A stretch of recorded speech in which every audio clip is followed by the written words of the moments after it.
आज की कहानी है दर्जी की बेटी। कहानी शुरू करने से पहले चैनल को सब्सक्राइब जरूर कर लीजिएगा।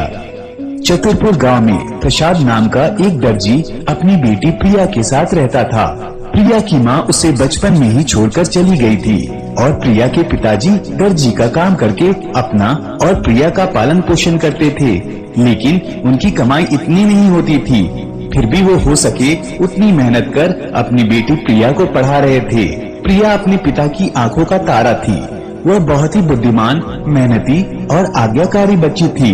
एक दिन प्रसाद कपड़े सीकर बहुत थक गए थे, जिस वजह से वो सिलाई मशीन के पास टेबल के ऊपर ही सो गए और यह देखकर प्रिया को बहुत बुरा लगा। मेरे पापा मुझे अच्छा पढ़ाने के लिए और मेरी बेहतर जिंदगी के लिए कितनी मेहनत करते रहते हैं। रात दिन बस कपड़े सीते रहते हैं और मैं उनके लिए कुछ भी नहीं कर पा रही हूँ। तभी प्रसाद की आंख अचानक से खुल जाती है और वो फिर सिलाई के काम में लग जाता है। पापा आप थोड़ी देर आराम कर लीजिए, मैं आपके लिए चाय बनाती हूँ। आप पूरी रात बैठकर इस लहंगे को सी रहे हैं। नहीं नहीं बेटा, जब तक ये लहंगा सी नहीं देता मुझे चैन नहीं आएगा। पर ऐसा क्या है इस लहंगे में पापा?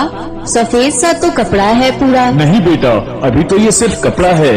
मैं इस पर कुछ फीते लगाऊंगा, कुछ नग लगाऊंगा तो ये सुंदर दिखेगा। और ये लहंगा हमारे गांव के सरपंच की बेटी का है। कुछ ही दिनों में उसकी शादी है। अगर ये लहंगा अच्छा नहीं बना तो सरपंच जी नाराज हो जाएंगे और साथ ही साथ मेरा उनसे रिश्ता भी खराब हो जाएगा। ठीक है पापा, आपको आराम नहीं करना है तो ना सही, पर आप चाय तो पी सकते हैं। मैं अभी आपके लिए गर्मा गर्म चाय बना कर लाती हूँ। प्रिया अपने पापा के लिए चाय बनाने चली गई और थोड़ी देर में वो उनके लिए चाय लेकर आई और उन्हें जैसे ही चाय देने लगी, गलती से गरम गरम चाय उस सफेद लहंगे पर जा गिरी और प्रसाद अचानक उठ खड़ा हुआ और गुस्सा हो गया। प्रिया, ये तूने क्या किया? ध्यान कहाँ है तुम्हारा? इस सफेद लहंगे में चाय का दाग रह जाएगा। बड़ी मुश्किल से मैंने इस लहंगे का कपड़ा ढूंढ कर लाया था। अब मैं सरपंच जी को क्या जवाब दूंगा? प्रिया बिना कुछ बोले तुरंत वो लहंगा गर्म पानी में डाल देती है और उस दाग पर नींबू और सोडा रगड़ देती है और चाय का दाग तुरंत ही चला जाता है। यह देखकर प्रसाद की जान में जान आती है। शुक्रिया प्रिया बेटा, आज तूने मेरी लाज रख ली। अगर इस लहंगे को कुछ होता तो सचमुच मेरा चेहरा सरपंच जी के सामने शर्म से झुक जाता। प्रसाद एक सुंदर सा लहंगा तैयार करता है और सरपंच जी की बेटी को देता है। सरपंच जी उसके लहंगे की और उसके काम की काफी तारीफ करते हैं, लेकिन प्रसाद की मेहनत के बदले सरपंच जी उसे बहुत कम रकम देते हैं, जिससे प्रसाद का दिल उदास हो जाता है। कुछ दिन बाद प्रसाद को नए ऑर्डर के लिए कपड़ा खरीदने के लिए दूसरे गांव जाना पड़ा। उसने प्रिया को अपने साथ चलने को कहा और प्रिया खुशी खुशी तैयार हो गई।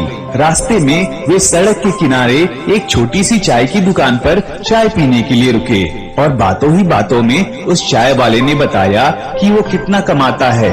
ये सुनकर प्रिया ने अपने पिताजी से कहा, ये चाय वाले भैया तो आपसे भी ज्यादा पैसा कमाते हैं।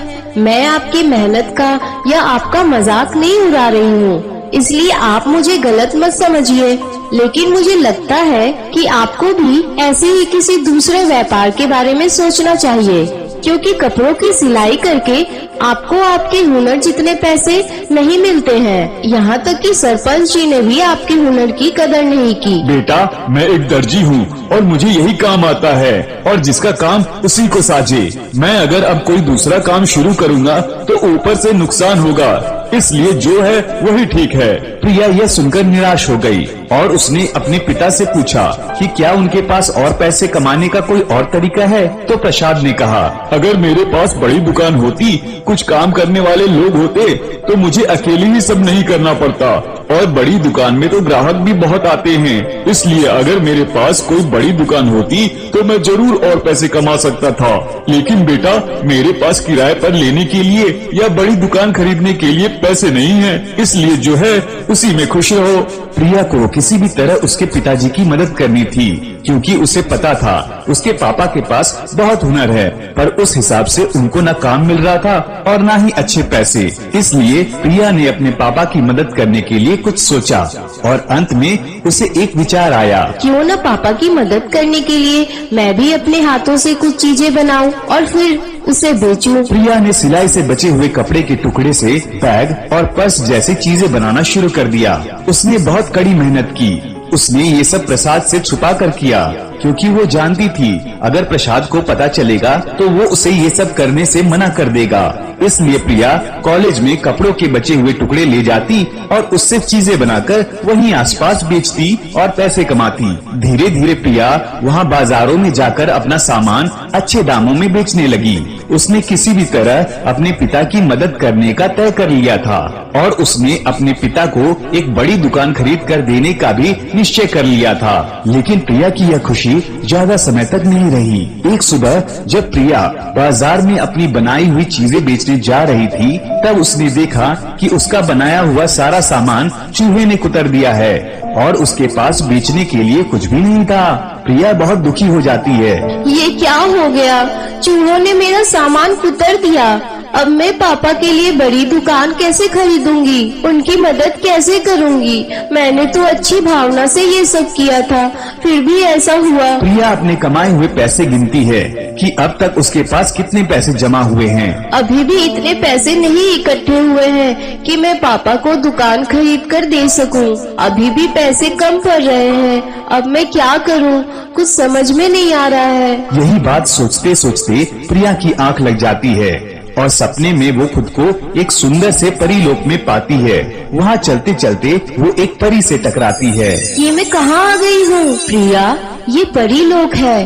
तुम परीलोक में हो। आप मेरा नाम कैसे जानती है? मैं एक जादुई परी हूँ और मुझे तुम्हारे बारे में सब पता है कि कैसे तुम अपने पापा के लिए बड़ी दुकान खरीदना चाहती हो और उसके लिए पैसे इकट्ठा कर रही हो और कैसे तुम्हारा सामान आज चूहों ने कुतर दिया है। आपको तो सब पता है परी जी।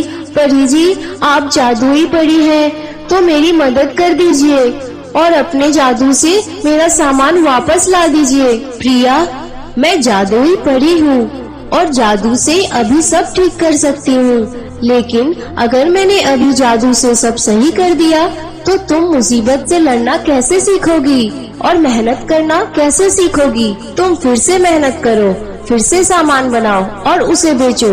हर जगह तुम्हें जादू मदद नहीं करेगा। इतना कहकर वह परी अदृश्य हो गई और प्रिया की आंख खुल गई। तो ये सपना था?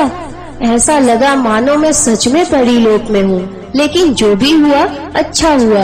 मुझे एक सही रास्ता मिल गया। अब मैं फिर से मेहनत करूँगी और अपना सामान फिर से बनाऊंगी। प्रिया ने फिर से कड़ी मेहनत की और उसने जल्द ही दुकान खरीदने के लिए जितने पैसे चाहिए थे उतने पैसे इकट्ठा कर लिए और पापा को वो दुकान तोहफे में दे दी।